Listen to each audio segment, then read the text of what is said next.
Magandang araw sa inyo mga kabarangay at sa lahat ng mga nakatutok sa Barangay Love Stories. Sa araw na ito, isang katanungan ang aking bibitawan sa inyong lahat na tagapakinig ng ating Barangay Love Stories. Hanggang saan mo kakayanin ang mga pagsubok at pagdurusa sa ngalan ng pag-ibig? Paano mo maipapakita ang iyong pagmamahal kung ikaw naman ay wala pang kakayahang gawin ito?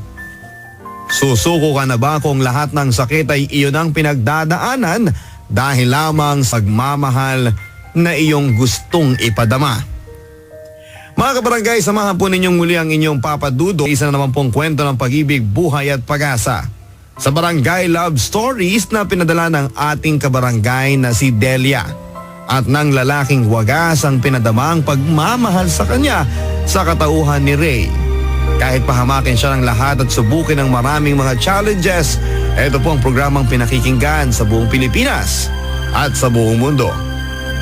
Ang Barangay Love Stories number 1. Dear Papa Dudot, isang pinagpala at magandang araw sa iyo Papa Dudot at sa lahat ng iyong mga milyong-milyong taga-subaybay ng Barangay Love Stories.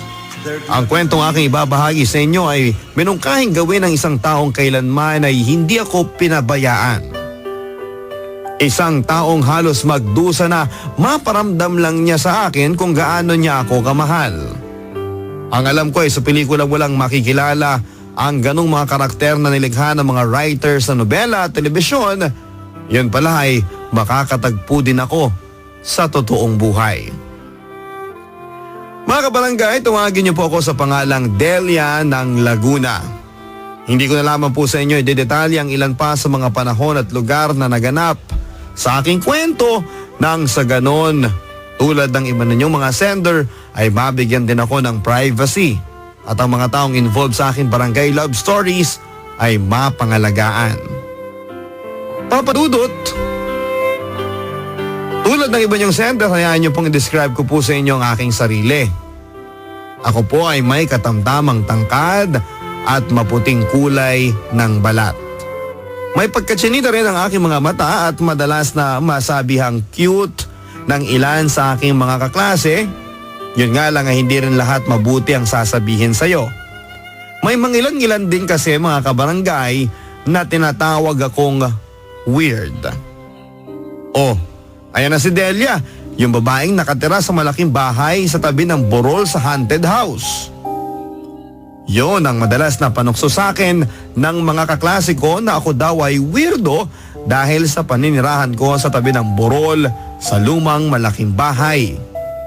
Malaking bahay ang amin tinitirhan, hindi dahil sa mayamang-mayaman kami, kundi naging mayaman ang aking mga ninuno na naghirap lang sa pagtagal ng panahon at tanging ang malaking bahay at lupa sa burol ang natira sa aming mga kamag-anak bilang pamana, na niluma na rin naman sa pagtagal ng panahon. Hindi ko nga alam Papa Dudot kung magpapasalamat ako dahil napamanahan kami ng malaking bahay o iisipin kong isang malaking sumpa ito para sa akin. Ginawa kasi itong paraan ng ilang mga kakilala ko para tuksuhin ako ng weird. Bukod kasi sa paninirahan sa haunted house, tahimik lang din kasi ako sa totoong buhay. Hindi ako madalas na magsalita nang sa ganon ay hindi rin ako madalas na masin at magkamali. Ako at si Ate Jessa na lamang ang tanging natitira sa aming pamilya. Maaga din kaming naulila dahil sa isang aksidente na kinamatay ng aming mga magulang. May mga ilang kaming mga kamag-anak na nasa ibang bansa na, pero hindi naman namin ka-close, kaya't hindi kami nakikipag-ugnayan sa kanila kahit pa sa telepono. At hindi ko rin naman sila masisisi Papa Dudot bilang si Ate Jessa ay naging mailap sa aming mga kamag-anak. Hindi tayo maaaring sumama sa reunion dahil hindi nila tayo tinuturing na kamag-anak. Kung hindi pa nga ako makikipaglaban sa kanila, pati itong tinitirhan natin ay makakamkam nila. Ilan lang yan sa mga madalas sasabihin noon ni Ate Jessa sa tuwing nagpapaalam ako sa kanya na makikipagkita sa mga kamag-anak namin. Tuloy, dahil sa hindi namin pagpapakita sa mga kamag-anak ay lumipas na lang ang mahabang panahon na nalimutan na rin nila na may kamag-anak pa sila. Sa eskwelahan ay naging mahigpit din ang aking kapatid sa kung paano niya ako pag-aaralin. Maraming paalaala na dapat sundin, mga alituntunin na dapat memoryahin, bawal ang umuwi ng gabi, bawal magdala ng kaskwela sa bahay, bawal ang makipag-usap sa telepono, bawal dito, bawal doon, basta too many to mention. Hanggang sa tuloy ay nagkaroon nga iyon ng trauma sa akin na maging mailap na lang sa mga tao sa aking paligid. Sabi nga nila, less talk, less mistakes. Yon ang sa akala ko pero hindi pala sapagkat sa pagiging tahimik ko ay mas lalo akong napansin ng mga schoolmates ko. Ay na naman si Delia ang babaeng may sariling mundo. Ang babaeng nakatira sa haunted house. Minsang narinig kong usapan nila. Sa tuwing nakakaharap ko sila, tahimik lang sila pero alam ko na pinag-uusapan nila ako.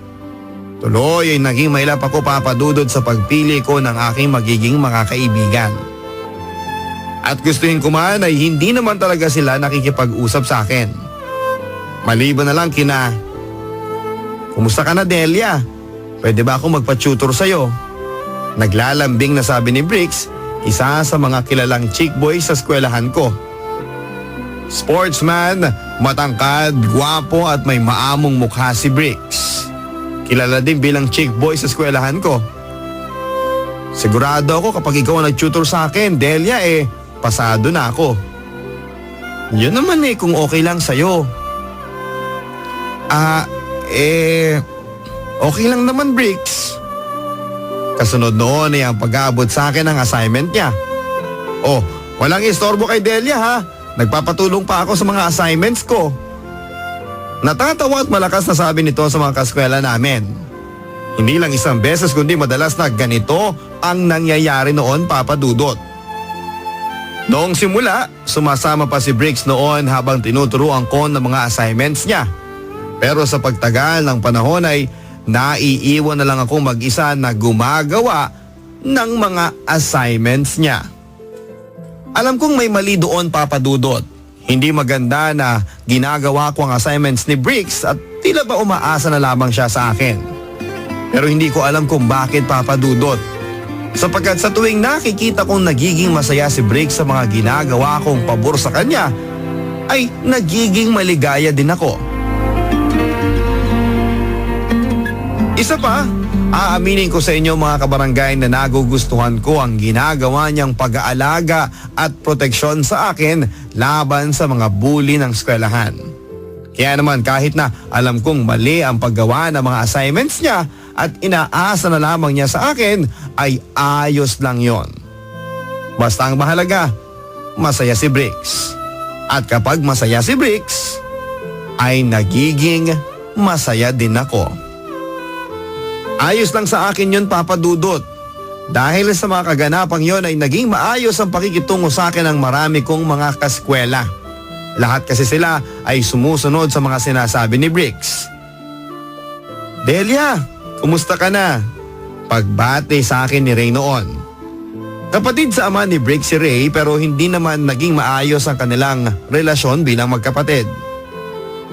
Halos magkasing gwapo ang dalawang mag-utol. Mas matangos lang ang ilong at mas matipuno nga lang ang pangangatawan ni Ray kesa kay Bricks. Simbolo ng pagkakabatak ng katawan ni Ray sa pagtatrabaho. Si Bricks naman manipis sa pangangatawan ngunit gwapo din. Marami pa silang pagkakaiba tulad ng pagiging mahinahon ni Ray na magsalita, samantalang si Bricks ay parang lagi nagmamadali at gumagamit ng mga salitang kalye na nauuso noon. Tulad ng pre, toma at istokwa.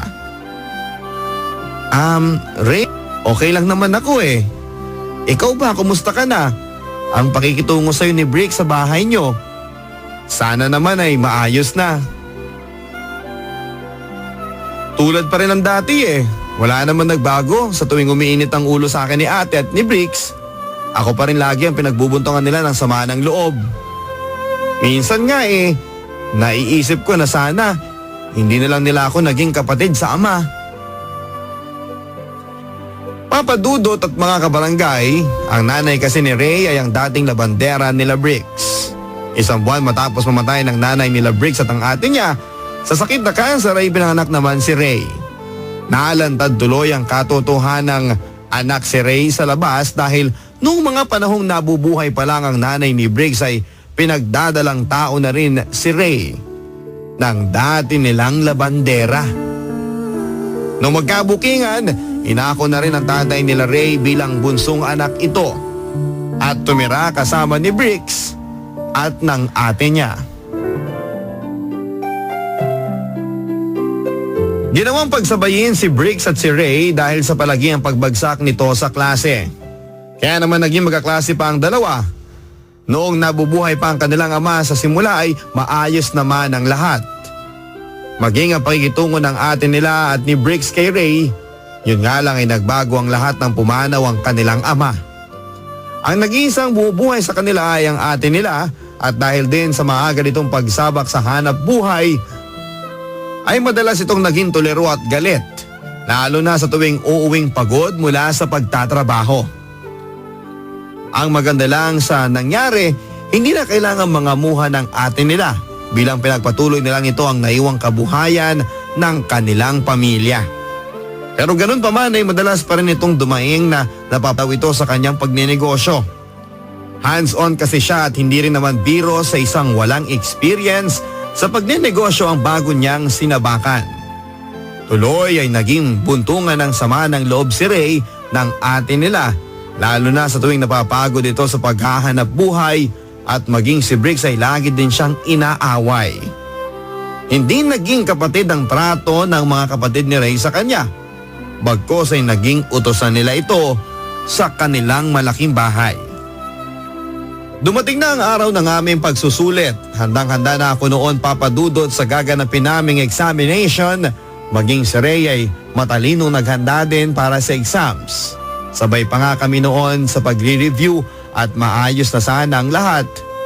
Yun nga lang ay bigla namang nagpakita si Briggs at nakiusap. Delia, baka naman pwede akong humingi sa'yo ng pabor. Ano yun, Briggs? Hindi kasi ako nakapag-review ng maayos eh. Si Ray naman, sa likod ko nakapwesto mamaya kaya mahihirapan akong, alam mo na. Kaya sa'yo na lang sana ako hihingi ng tulong eh. Sakaling hindi ko alam ang sagot sa exams.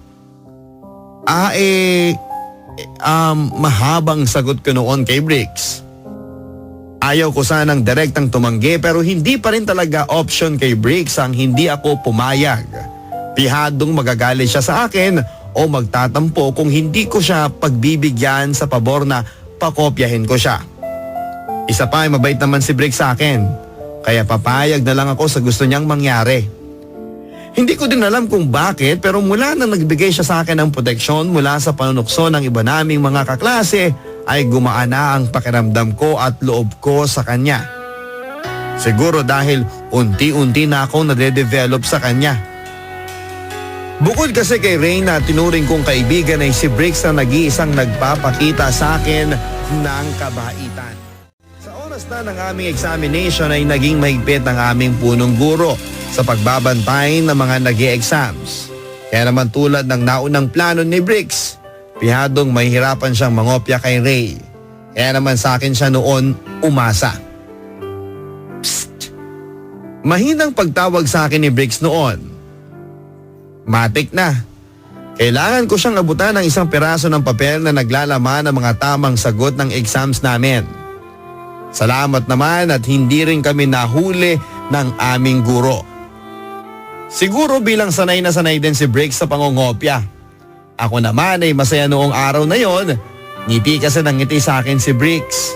Sabay bulong ng, sabay daw kami kakain sa kantin mamaya. Libre niya. Ako naman, pakiramdam ko ay mas lalo akong gumanda at humaba pa ang buhok ko sa mga pangyayari. Eto kasi papadudot ang unang pagkakataon na may magyaya sa akin na kumain sa labas. Matapos din ang aming exams ay pinatsika na rin ng guro namin ang aming mga papel. Nang sa ganon ay malaman kung sino ang top sa klase. At laking gulat naming lahat nang lumabas na ang mga resulta. Delia, ikaw ang highest. Next to Delia, si Ray at si Bricks. Teka, paano nangyari to na kasama si Bricks? Bricks, magsabi ka ng totoo. Kanino ka nangopya para pumasa ka? Hindi ko akalain, Papa Dudut, na ganon ang magiging reaksyon ng aming punong guro. Sa kanyang mga nalamang resulta, wala kasing atubili ang ginawa niyang pagpaparatang na may ginawang kalokohan si Bricks para lang makapasa sa examination naming iyon. Ayon sa kanya, imposibleng mula sa pagiging kahuli-hulihan at kolelad sa klase ay bigla na lang ang ginawa nitong pagtalon sa kanyang performance. Natatandaan ko pa nga kung paano nanlisik ang mga mata ng aming guro kay Bricks sa pagpapaamin nito kung kanino siya nangopya. Delia, sa'yo ba nangopya si Bricks? Ma'am? Opo. Iyon ang munti ko nang masabi noon sa kanya, Papa Dudut. Buti na lang at naunahan ako ni Ray.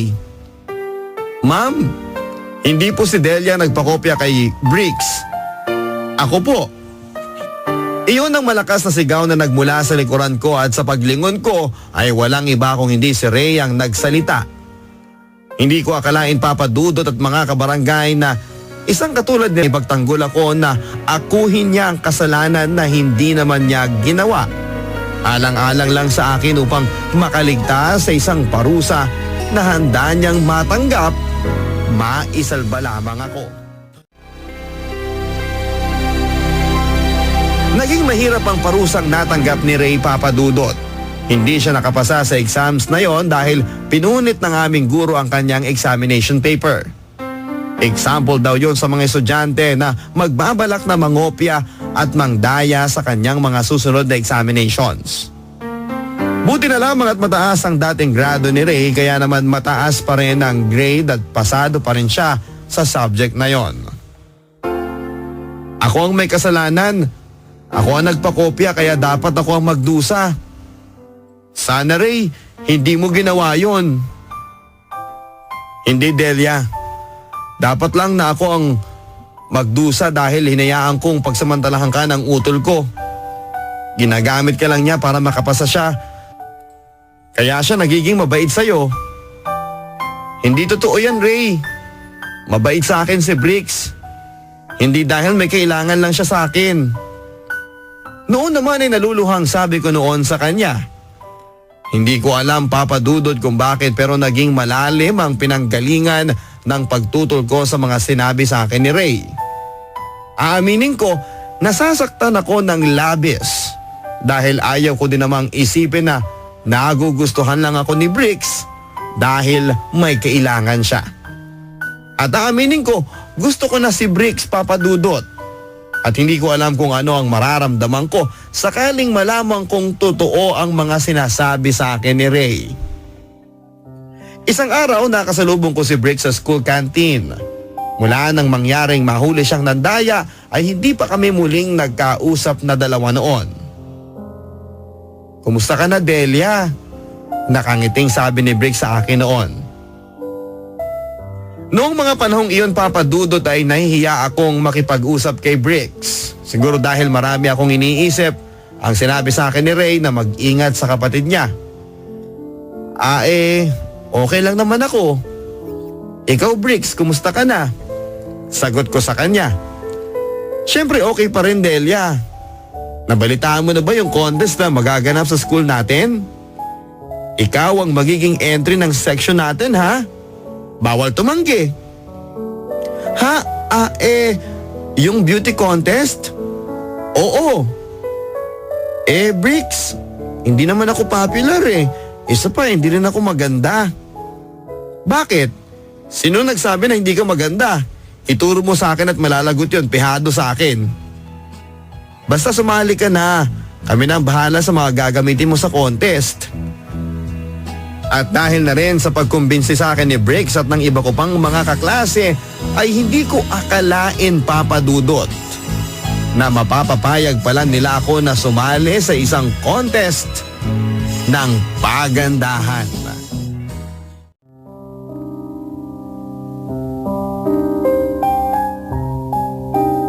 Lahat ng suporta ay ibinuhos nila sa akin. Maliban na lang kay Ate Jessa na naging malaki ang pagtutol sa pagsali ko sa beauty contest.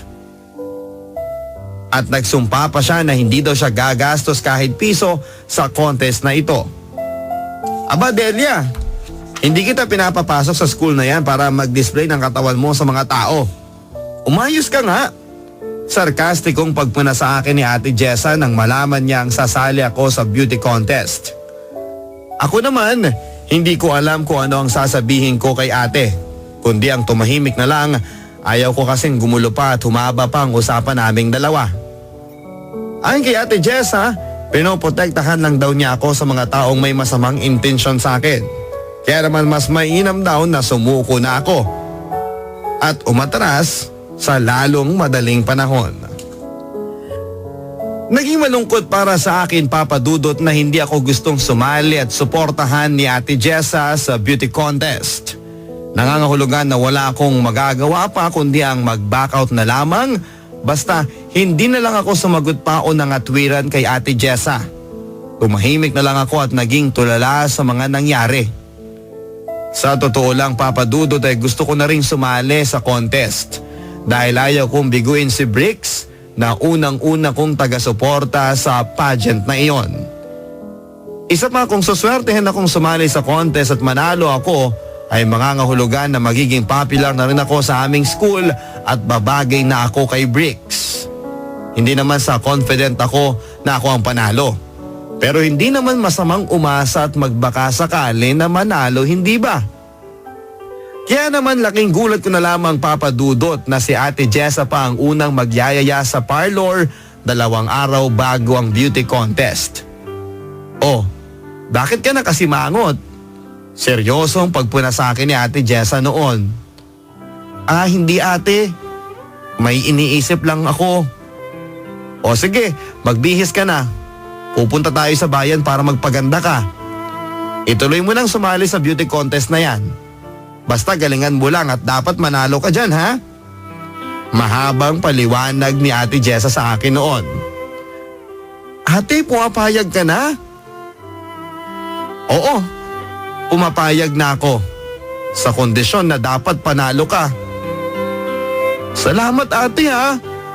O siya, huwag ka nang iyakap at amoy pawis ako. Sige na, mag-aayos na tayong dalawa at magpapaparlor sa bayan.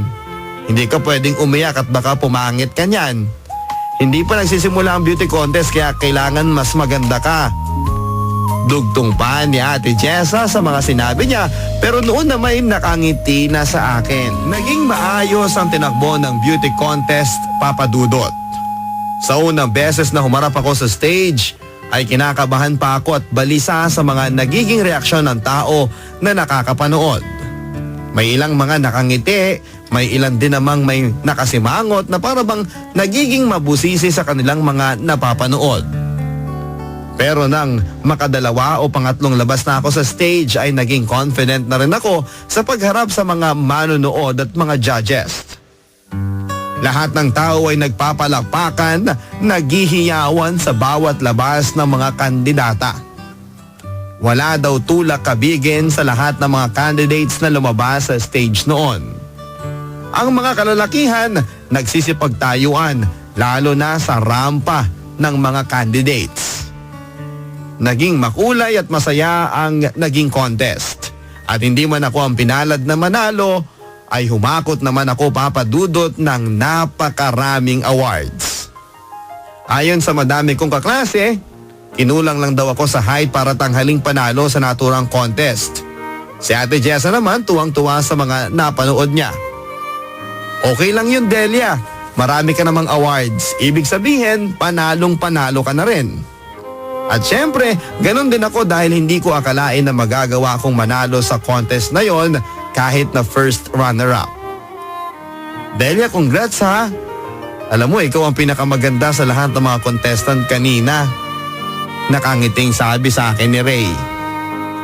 Ako naman, nakangiting salamat sa ginawa niyang pagbati sa akin. Pero hindi sa kanya ang focus ko noon, Papa Dudut, kundi sa hinahanap ko noong si Bricks. Pero mula sa malayo ay kita ko siyang nakikipag-usap sa iba naming mga classmate at masaya pa sila. Kaya naman dahan-dahan akong lumapit para sana batiin siya, pero malayo pa lang ay napatigil na rin ako sa mga narinig ko sa kanila, Papa Dudut. Sabi ko na sa inyo mapapasali ko si Delia. At tama ako, hindi naman siya mananalo sa contest. O paano ba yan? Akin ang bayad nyo sa pustahan natin ha. Kokobra na ako sa inyo. Nagtawanan pa sila noon habang inaabot kay Briggs ang perang kanilang napagpustahan. Ako naman, nakatingin lang sa kanila at walang naging reaksyon. Babalik na sana ako nang bigla na lang may tumawag sa akin. Walang iba kundi ang boses ni Briggs ang lalaking tumawag. Pero kahit pa narinig ko na siya ay hindi pa rin ako huminto sa paglalakad palayo sa kanya. Alam ko kasi noon na bumabalong na ang aking mga luha. At hindi magiging maganda kung makita niyang umiiyak ako. Naapektado ako sa mga nakita at nadinig ko. Delia, wait! Mga 5 beses yatang sigaw pa ni Briggs noon sa akin ang aking pangalan pero ni isang lingon ay hindi ko ginawa sa kanya. Maging sa telepono ay hindi ako tinantanan ni Briggs noon, Papa Dudut. Ayon kay Ate Jessa, kanina pa daw na may humahanap sa akin sa telepono pero ni isang beses ay hindi ko siya kinausap pa. Kinabukasan sa school, Delia, bakit ka umiiyak? Si Ray pala. Kanina pa kitang tinitignan sa malayo kaya nag-alala na ako sa iyo Hindi ba dapat masaya ka dahil napatunayan mo sa marami nating mga classmate na magaling ka at maganda ka pa? Pinunasan ko muna ang mga luha ko bago ko siya hinarap noon, Papa Dudut. Ray, atin lang to pero si Briggs kasi hindi ko akalain na gagawin niyang pagpustahan ang pagsali ko sa beauty contest. Nakita ko sila ng mga barkada niya. Pinagpustahan nila ako na mapapasali ako ni Briggs sa contest at kung mananalo ako o hindi. Kitang-kita at dinig na dinig ko ang lahat, Ray. Ginawa akong pustahan nila Briggs. Umiiyak na sabi ko noon kay Ray, mga kabarangay. Hindi ko din akalain noon na magiging masakit para sa akin na tanggapin ang lahat. Kaya naman wala na akong ibang choice kundi ang ibuhos ang sama ng loob kay Ray. Siguro dahil mas masakit talaga kapag may pagtingin ka sa taong mananakit sa'yo. Matapos ang aming masinsinang pag-uusap at pagpapayong binigay sa akin ni Ray, ay agad siyang nagpaalam sa akin. Bakas ko sa kanyang mukha ang tila ba pagpipigil nito sa kanyang galit. Seryoso siya, sabay sabi ng, "Igaganti kita, Delia." Nalabis ko namang kinagulat. At bago ko pa siya mapigilan ay bigla na lang siyang nawala sa aking harapan. "Ray, saan ka pupunta?" Sigaw ko sa kanya. Makailang ulit pa ang ginawa kong pagtawag sa pangalan niya. "Ray! Ray! Ano ka ba?" Pero parang wala siyang naririnig sa mga ginawa kong pagtawag sa pangalan niya. Tuloy ay labis ang aking pag-aalala. Alam ko kasi kung ano ang nasa isip niya at yon ay ang pagpunta kay Briggs upang kumprontahin niya ito. Ayaw ko naman na dahil sa akin ay mag-away silang magkapatid. Isa pa, hindi rin worth it na pag-awayan pa nila akong dalawa. At di nga ako nagkamali, Papa Dudut, sa aking hinala. Nabalitaan ko na lang ang ginawang pakikipagsuntukan ni Ray kay Briggs. Pero nakakalungkot na pinagtulungan si Ray ng mga barkada ni Briggs dahilan para mabasag ang mukha niya. "Ray, di ba sabi ko sa'yo, huwag mong gagawin yon? Tuloy na pahama ka. Hindi mo naman kailangang sugurin siya Para saan pa? Para kanino? Kung mabubugbog ka lang." Alam mo, Delia, hindi naman lingid sa kaalaman mo na may pagtingin ako sa'yo. Ha? Pawalang muwang na sagot ko sa kanya. At yun, Papa Dudut, ang kinakatakot ko. ang dumating kami sa punto na mapag-usapan ang tunay naming nararamdaman sa isa't isa. At aminin ko sa inyo mga kabarangay na sa pagdaan ng mga panahon ay nade-develop na rin ako kay Ray habang umiibig din ako kay Bricks. Iba kasi ang mga pinaparamdam niya sa akin na uri ng pagmamahal. Wala siyang pinakitang masama sa akin kundi puro kabutihan lamang na hindi ko naramdaman kay Bricks o kanino man. Matapos ng pakikipagsuntukan at komprontasyon na namagitan kina Ray at Bricks, ay nalaman ko na lang na pinalayas pala si Ray sa bahay nila. Ayon pa sa balitang nakarating sa akin ay pinagbantaan pa si Ray ng mga kapatid niya na huwag nang babalik pa sa bahay nila. Wala kang utang na loob, Ray. Matapos ka naming kupkupin at pakainin ay magagawa mo pang saktan ang kapatid kong si Bricks. Tandaan mo, hindi ka namin tunay na kapatid. Sampid ka lang sa bahay na ito. Iyon daw ang mahabang litanya ng ate nila kay Ray bago niya ito palayasin. Tuloy ay walang nagawa si Ray kundi ang lumayas.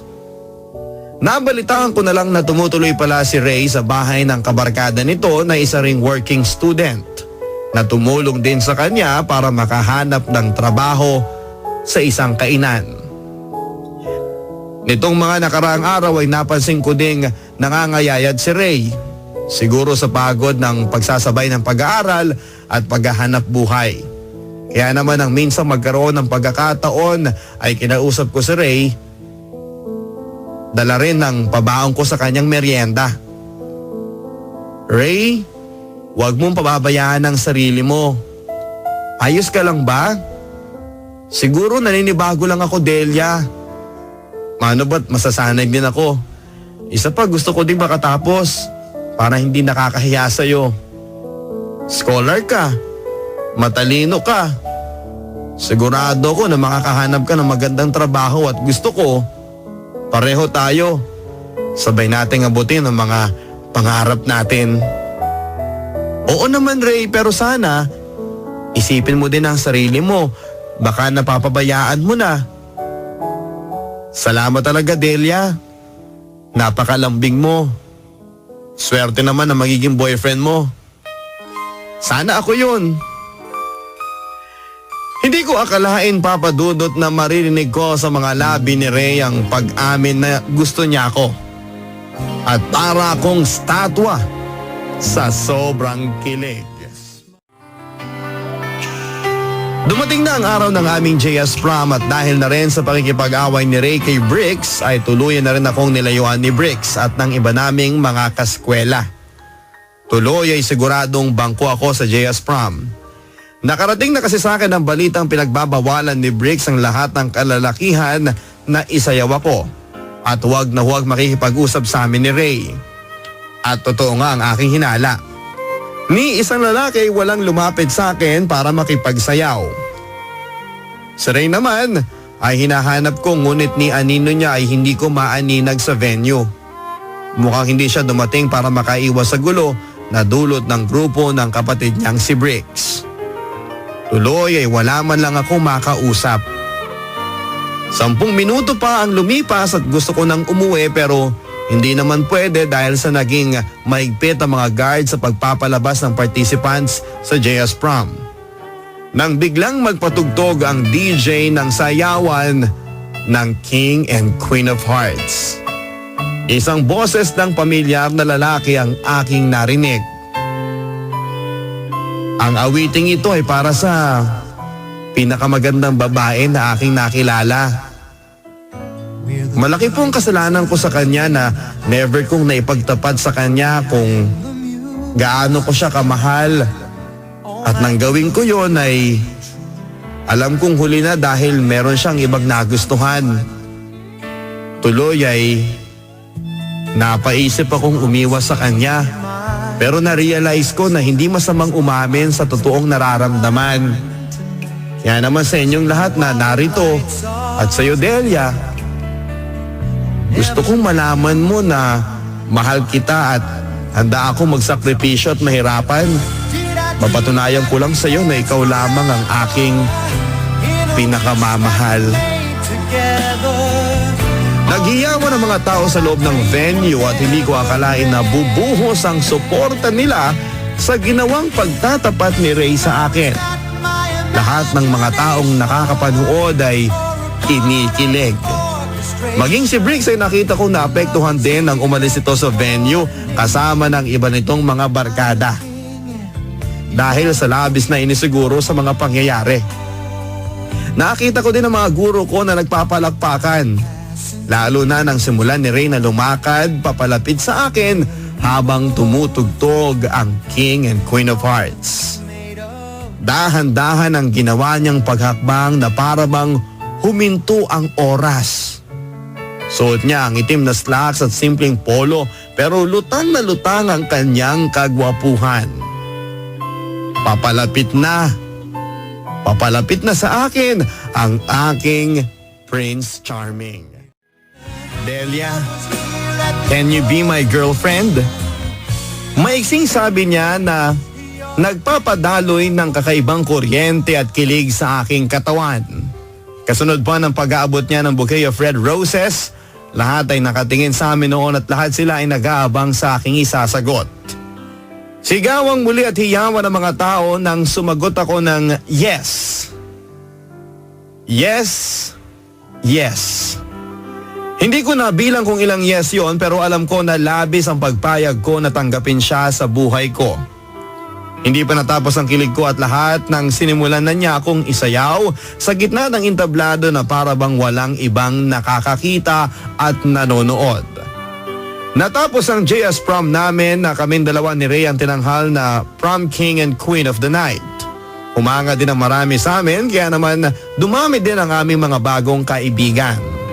Napagsikapan ni Ray na makapagtapos ng pag-aaral sa pamamagitan ng pagiging working student at kasalukuyang panahon papadudot ay nagtatrabaho na kaming dalawa ni Ray sa isang maliit na opisina dito sa Quezon City. Kasi simula lang namin mag-apply ng trabaho at mapalad naman kami na sabay pa kaming natanggap. Kasal na rin kaming dalawa sa huwes at balang araw ay magpapakasal din sa simbahan. Agaran ang ginawa naming pagpapakasal dahil naniniwala kami ni Ray na kaming dalawang nakatadhana at hindi na namin kailangan pang patagalin pa ang desisyon na magpakasal. Bagamat wala pa kaming anak ay ayos lang sapagkat enjoy pa namin na kaming dalawa ang magkasama. Sana papadudot ay nakapagbigay ng aral ang kwento ng aking buhay at pag-ibig. Si Ray din po ang nagmungkahi sa akin na isulat din ang aming Barangay Love Stories para umano makapag-inspire sa madami mong tagapakinig ng inyong programa. Again, maraming salamat sa iyo, Papa Dudot. Ang inyong kabarangay, Delia. Maraming salamat sa iyo, Delia, sa pagbabahagi ng iyong Barangay Love Stories. Nakakatuwang isipin na matapos ang mahabang panahon ay nasubukan ninyo talaga ang pagkakaroon ninyo ng wagas na pag-ibig. Minsan marami tayong gustong sabihin sa isang tao, pero nahihiya tayong sabihin sa kanila na sila ay mahalagang parte ng ating buhay. Pero mga kabarangay, ano nga ba ang maidudulot ng pagtatago ng iyong tunay na nararamdaman? Hindi po bagat wala. Dahil hindi niya nalaman ang isa sa mga pinakamahalagang impormasyon na magmumula sana sa'yo. Sabi nga nila, mas mainam na nasabi mo kaysa sa hindi para wala kang pagsisisihan. At ang pagtatapat ng pag-ibig sa isang tao ay hindi po kinakahiya. Bagkus ito po ay pinagmamalaki dapat. Lalong-lalo na kung genuine ang pagsasabi mo na umiibig ka sa isang tao. Mapalad ka nga na ikaw ay marunong umibig. At mapalad din siya na siya ay makakatanggap ng pag-ibig. Maraming salamat po sa inyong lahat na mga naging bahagi ng ating programa sa oras na ito. Maaari po kayo mag-tweet sa amin at papadudot PAPADUDUT. Gamitin po ang hashtag na Barangay Love Stories para sa inyong mga komento. Maaari din po kayo mag-post ng inyong mga komento sa ating pong Facebook account. That's www.facebook.com/Barangay Love Stories Manila. Aabangan ko po at babasahin ang inyong pong mga komento. Para po sa inyong mga liham kasaysayan na gustong ibahagi po sa ating #1 radio show, maaari po kayo magpadala sa ating pong Facebook account. Inuulit po ni Papa Dudut, that's www.facebook.com/Barangay Love Stories Manila. Don't forget to put Manila para po makapag-send po kayo ng inyong mga komento. Hanggang sa muli mga kabarangay, ako po si Papa Dudut ng Barangay LS 97.1. Tugstugan na napapakinggan din po ang ating programa sa buong Pilipinas sa lahat ng mga Barangay FM stations nationwide.